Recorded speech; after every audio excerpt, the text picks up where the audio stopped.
very special evening to all of you. Welcome guys in this session. Okay कल हम लोगों ने 20 questions को कंप्लीट करा था, ठीक है। आज हम 21 क्वेश्चन से स्टार्ट करेंगे, ठीक है।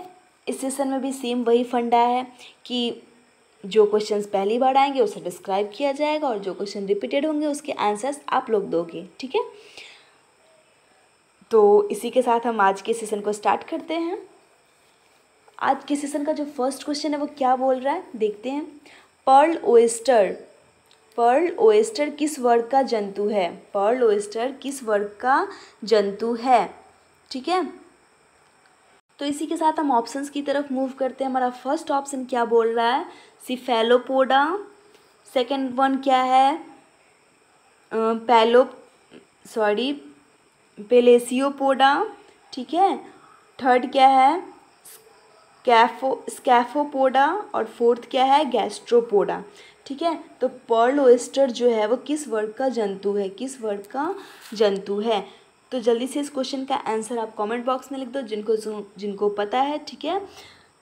तो ये किस वर्ग का जंतु है? ये पैलिसियोपोडा वर्ग का जंतु है, ठीक है। पैलिसियोपोडा वर्ग का जंतु है। यहाँ पे आप स्पेलिंग सही कर लो।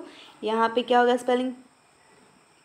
CI की जगह Y होगा, ठीक है, और बाकी सब सही है। यहाँ पे जो I है यहाँ पे Y हो जाएगा। चलिए इसी के साथ हम अपने अगले प्रश्न की तरफ मूव करते हैं। देखते हैं हमारा अगला प्रश्न क्या बोल रहा है, ठीक है। तो गाइस जो स्क्रीन पे दिख रहा है वो हमारा अगला प्रश्न है और उस क्वेश्चन का उत्तर क्या होगा यही आपको बताना है, ठीक है। तो मैं पहले क्वेश्चन पढ़ लेती हूँ। पेरीपेटस किसकी संयोजक कड़ी है? पेरीपेटस किसकी संयोजक कड़ी है? यानी मैं फिर से क्वेश्चन रिपीट करती हूँ in English. Peripatus is the connecting link of. जो पेरीपेटस है वो किसकी संयोजक है? क्या वो रेप्टाइल्स और बर्ड की संयोजक है, एनेलिडा और अर्थोपोडा की संयोजक है, या फिर मॉलुस्का और एनेलिडा की संयोजक है, या फिर मॉलुस्का और अर्थोपोडा की संयोजक है? तो जल्दी से इस क्वेश्चन का आंसर दे दीजिए। ये रिपीटेड क्वेश्चन है, मैं बता चुकी हूँ, ब्रीफली डिस्क्राइब कर चुकी हूँ। जल्दी से इस क्वेश्चन का आप आंसर कमेंट बॉक्स में लिख दो, ठीक है। तो गाइस इस क्वेश्चन का आंसर क्या होगा? सो वेरी गुड, जिन्होंने ऑप्शन बी को चूज़ किया है, ठीक है। ऑप्शन बी बिल्कुल सही है। किसका ये कनेक्टिंग लिंक है? एनेलिडा और अर्थोपोडा का। किसका? एनेलिडा और अर्थोपोडा का, ठीक है। तो आई होप आप लोगों को समझ में आ गया और हम इसी के साथ अगले प्रश्न की तरफ मूव करते हैं। तो गाइस जो अगला प्रश्न है वो क्या बोल रहा है? जापान में कौन सा स्पॉन्ज भेंट में दिया जाता है? यानी जापान में कौन सा स्पॉन्ज भेंट में दिया जाता है, ठीक है। स्पॉन्जेस के नाम दिए हुए हैं, तो आपको यहाँ स्पॉन्जेस के नेम दिए गए हैं। क्या स्पॉन्जेस के नेम दिए गए हैं? क्या? हाइलोनीमा। सेकंड वन क्या बोल रहा है? सेकंड वन क्या है? यूप्लेक्टेला। थर्ड क्या है? टेक्थिया एंड फोर्थ क्या है? ल्यूकोसोलेनेशिया। तो जल्दी से इस क्वेश्चन का आंसर दे दीजिए कि जापान में कौन सा स्पॉन्ज भेंट में दिया जाता है, यानी गिफ्ट में दिया जाता है। तो क्या दिया जाता है? यूपेलेक्टेला। क्या दिया जाता है? यूपेलेक्टेला, जिसको आप सभी को पता है कि मैंने फर्स्ट में बता रखा है कि इसका कॉमन नेम क्या है? वेनस फ्लावर बास्केट, ठीक है। वेनस फ्लावर बास्केट इसका कॉमन नेम है, ठीक है। यूपेलेक्टेला इसका नेम अनदर नेम है। इसका स्पेलिंग जो है यहाँ पे मिस्टेक है, इसको आप सही कर लो, ठीक है। ये होता है इसका स्पेलिंग, ठीक है। चलिए इसी के तो आपको पता चल गया कि जापान में कौन सा स्पॉन्जेस वेट किया जाता है? Venus flower basket. कौन सा स्पॉन्जेस? Venus flower basket. तो इस क्वेश्चन का आंसर क्या होगा? ऑप्शन बी इज करेक्ट, ठीक है। चलिए इसी के साथ हम अपने अगले प्रश्न की तरफ मूव करते हैं। देखते हैं हमारा अगला प्रश्न क्या बोल रहा है। नेक्स्ट क्वेश्चन क्या बोल रहा है गाइज? द्विनाम पद्धति किसने प्रतिपादित की थी, ठीक है ना। हु यहाँ पे प्रोनाउंड होगा, ठीक है ना। प्रोपाउंडेड द बायोनोमियल सिस्टम किसने प्रतिपादित की थी? क्या प्रतिपादित की थी। यहाँ पे 4 साइंटिस्ट का नेम दिया गया है। आपसे यही पूछ रहा है कि बायोनोमियल सिस्टम किसने प्रतिपादित की थी। ओके, फर्स्ट ऑप्शन क्या बोल रहा है, हक्सले ने। सेकंड वन क्या है, हचिंसन ने। या फिर थर्ड क्या है, कोरोलस लीनियस ने। या फिर अरस्तु ने। किसने दिया था बायोनोमियल सिस्टम, ठीक है। तो किसने दिया था गाइस, ये कोरोलस लीनियस ने दिया था। किसने, कोरोलस लीनियस ने। Option C is correct. जिन्होंने ऑप्शन सी को चूज़ किया है वो बिल्कुल सही है, ठीक है, वो बिल्कुल सही है। ओके, किसने दिया था, कोरोलस लीनियस ने बायोनोमियल सिस्टम प्रोपाउंडेड किया था, ठीक है। इसी के साथ हम अगले प्रश्न की तरफ मूव करते हैं। तो गाइस जो हमारा अगला प्रश्न है वो क्या बोल रहा है, कॉकरोच का उत्सर्जी अंग है, यानी the excretory part of cockroach. यहाँ पे क्या पूछ रहा है आपसे, excretory part of cockroach, cockroach का एक्सक्रीटरी पार्ट पूछ रहा है, ठीक है। फर्स्ट ऐसा ही सेम क्वेश्चन था फर्स्ट सेशन में भी, आप सभी को याद होगा, और नहीं याद होगा तो प्लीज़ आप रिमाइंड कर लीजिए वीडियो को एक बार और देख लीजिए, ठीक है, ताकि जितने भी आंसर्स है वो आपके ब्रेन में याद हो जाने चाहिए, ठीक है।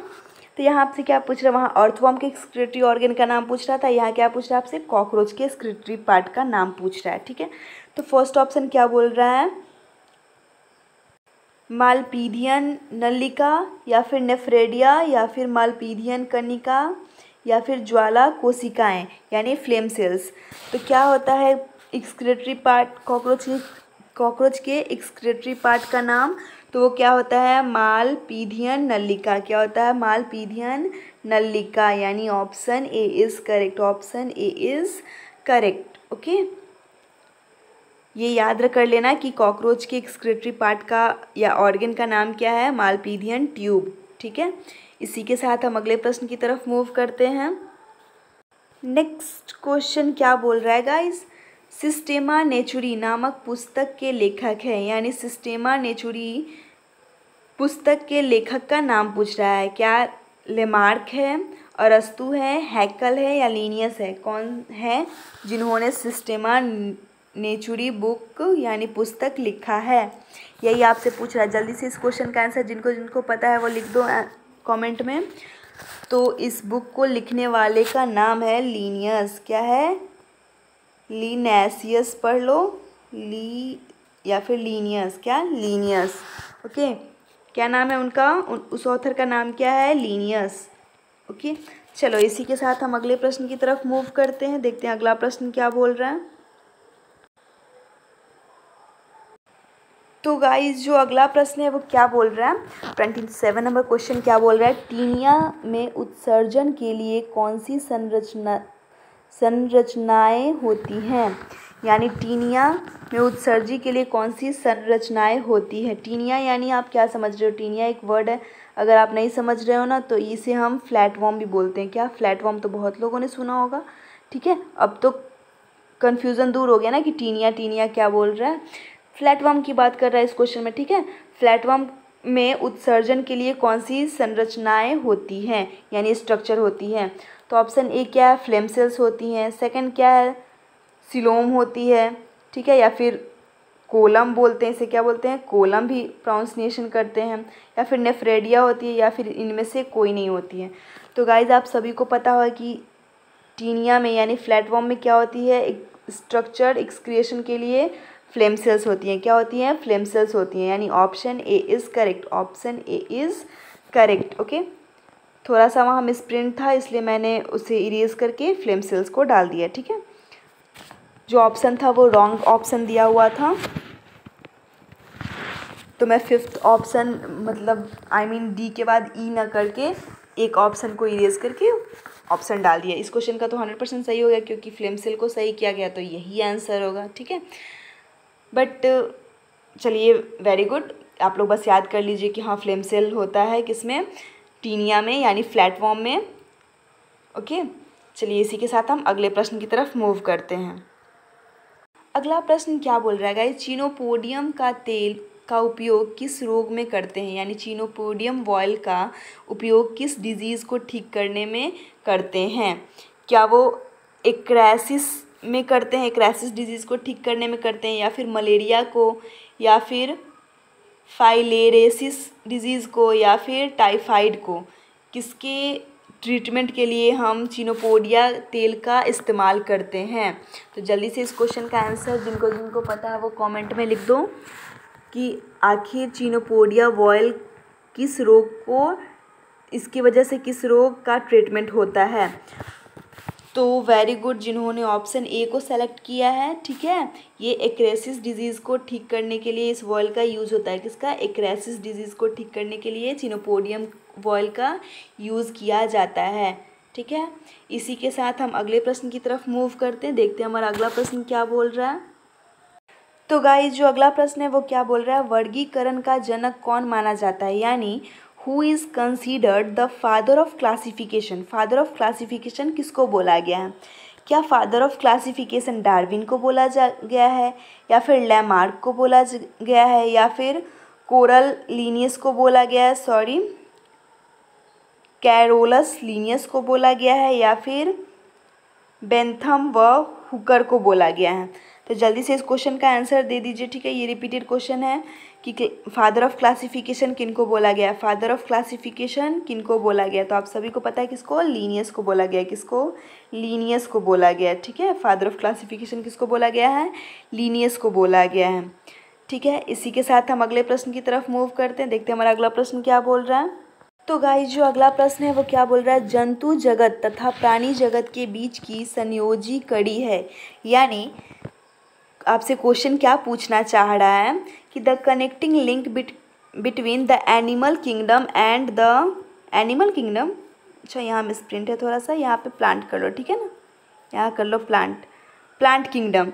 यानी आपसे क्या पूछ रहा है, एनिमल किंगडम और प्लांट किंगडम के बीच का जो कनेक्शन है, ठीक है ना, कनेक्टिंग लिंक है, वही आपसे पूछ रहा है। क्या अमोएबा है, या फिर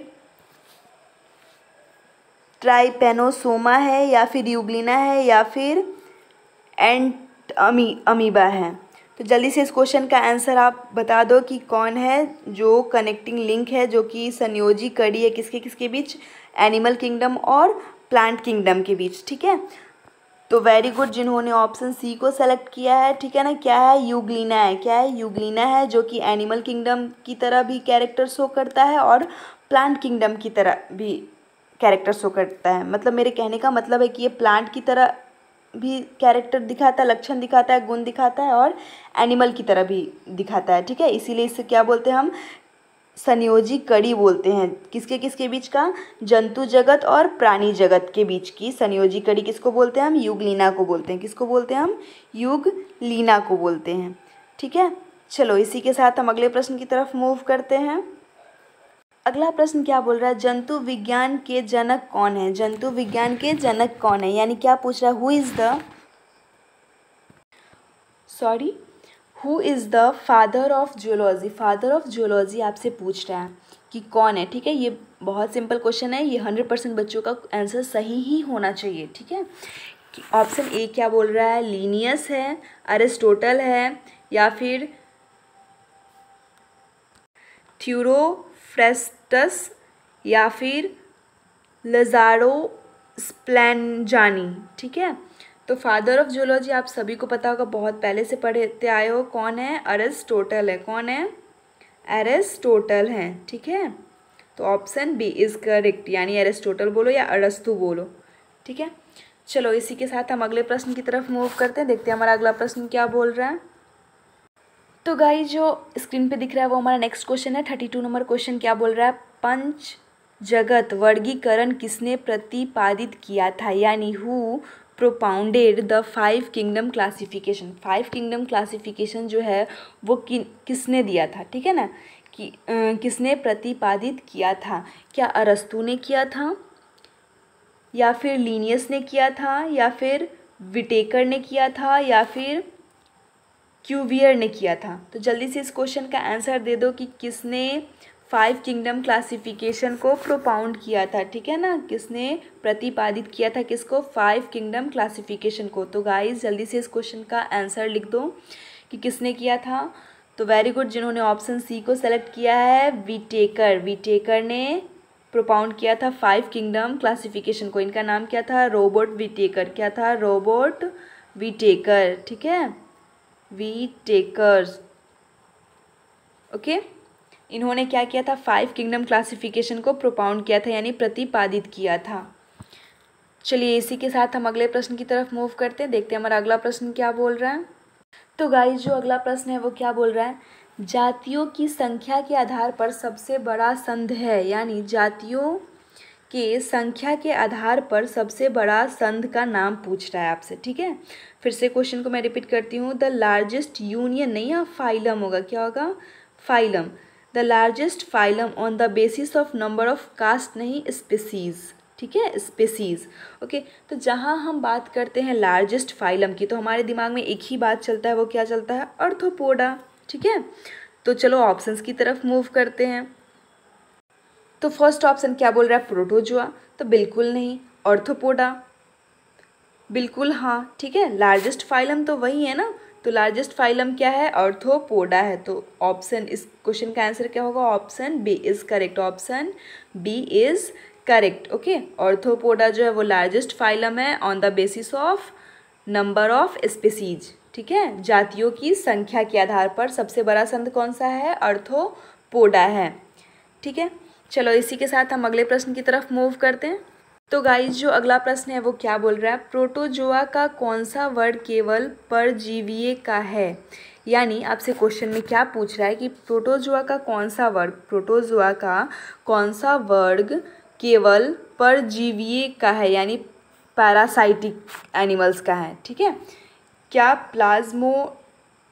प्लाज्मोड्रोमा है, या फिर सीलिएटा है, या फिर मैस्टिगोफोरा है, या फिर स्पोरोजोआ है?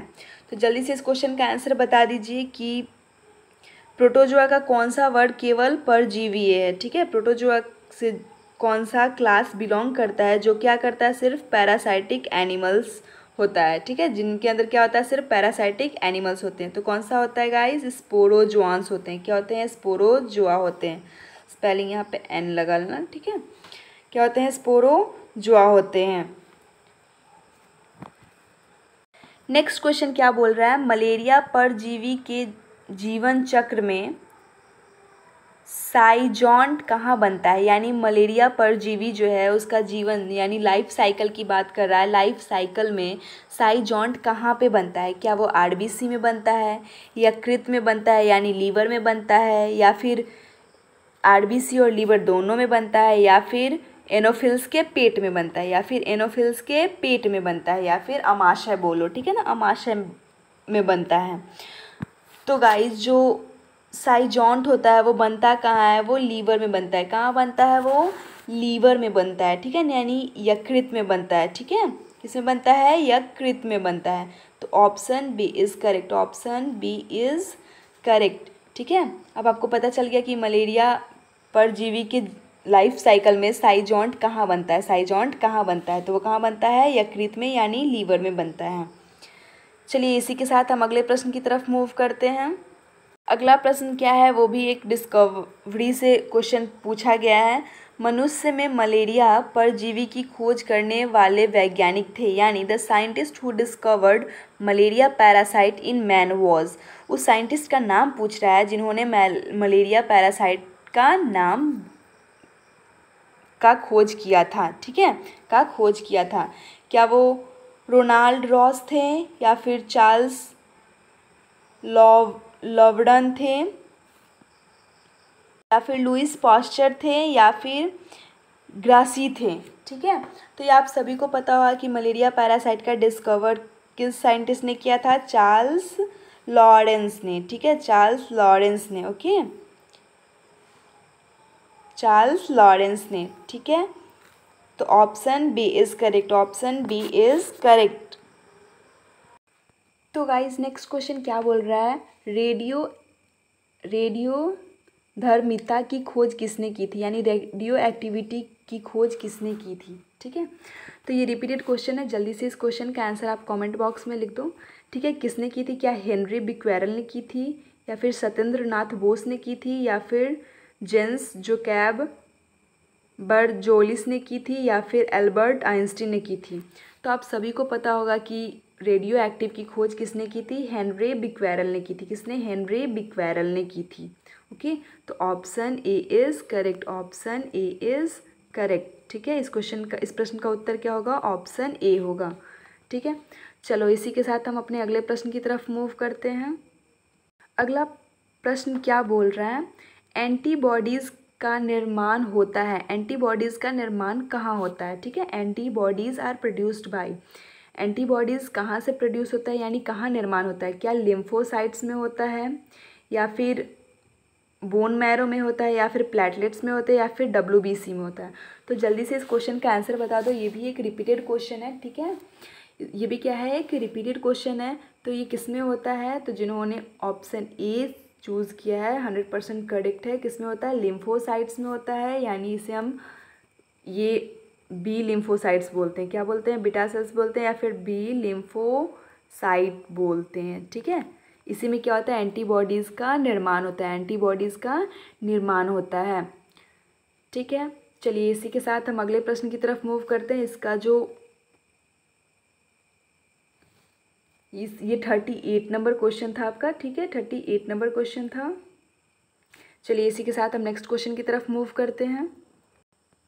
तो गाइस, जो अगला प्रश्न है वो क्या बोल रहा है? ओजोन मनुष्य की रक्षा करता है। ये भी रिपीटेड क्वेश्चन है। जल्दी से इस क्वेश्चन का आंसर बता दीजिए। बहुत सिंपल क्वेश्चन है कि ओजोन ह्यूमन को किस रेज से प्रोटेक्ट करता है, किस किरणों से प्रोटेक्ट करता है? क्या अल्फ़ा रेज से प्रोटेक्ट करता है, या बीटा रेज से, या फिर यूवी रेज यानी अल्ट्रावायलेट रेज, या फिर वाई रेज? तो आप सभी को पता है कि किस रेज से प्रोटेक्ट करता है? पराबैंगनी किरणों से मनुष्य को ओजोन लेयर जो है वो प्रोटेक्ट करता है। ठीक है, ओजोन लेयर जो प्रोटेक्ट करता है। अगर हमें पराबैंगनी किरणें डायरेक्ट मिले, ठीक है, अगर ओजोन लेयर ना हो तो हमारा स्किन जल सकता है, स्किन कैंसर हो जाएगा। ठीक है, स्किन रिलेटेड डिजीज़ बहुत ज़्यादा होने लगेगा, जिसकी वजह से ह्यूमन डेथ भी हो सकता है। ठीक है ना, तो वो क्या करता है? यूवी रेज से हमें प्रोटेक्ट करता है ओजोन लेयर। ठीक है, इसलिए हमें ओजोन लेयर को बचा कर रखना है। ओजोन लेयर टूटना स्टार्ट हो गया, बट हमें CFC कुछ केमिकल्स हैं, परफ्यूम के कुछ केमिकल्स होते हैं जिन्हें हमें यूज करने से ओजोन लेयर डिप्लेशन स्टार्ट हो गया है, उसका यूज़ कम करना है। ठीक है, चलिए इसी के साथ हम नेक्स्ट क्वेश्चन की तरफ मूव करते हैं। तो गाइस, जो नेक्स्ट प्रश्न है वो क्या बोल रहा है? आयोडीन का सर्वाधिक मात्रा कहाँ होता है? आयोडीन का सर्वाधिक मात्रा कहाँ होता है या कहाँ पाया जाता है? ठीक है, where is the greatest amount of iodine found? किस ग्लैंड में सबसे ज़्यादा आयोडीन पाया जाता है? क्या थायराइड ग्लैंड में पाया जाता है, या फिर टेस्टिस में, या फिर प्यूटेट्री में, या फिर पेनक्रियाज में? तो गाइज, ये आप सभी को पता है कि सबसे ज़्यादा आयोडीन की मात्रा कहाँ पाई जाती है? थायराइड ग्लैंड में। किस ग्लैंड में? थायराइड ग्लैंड में। ठीक है, ये रिपीटेड क्वेश्चन था। ये 100% बच्चों का सही हुआ होगा, ऑप्शन ए जिन्होंने लिखा होगा। ठीक है, इसी के साथ हम आज के सेशन को एंड करते हैं। आज के सेशन में 20 क्वेश्चंस का सॉल्व हमने कराया है। ठीक है, सो थैंक्स अ लॉट। फिर मिलते हैं नेक्स्ट सेशन में कुछ नेक्स्ट क्वेश्चन के साथ।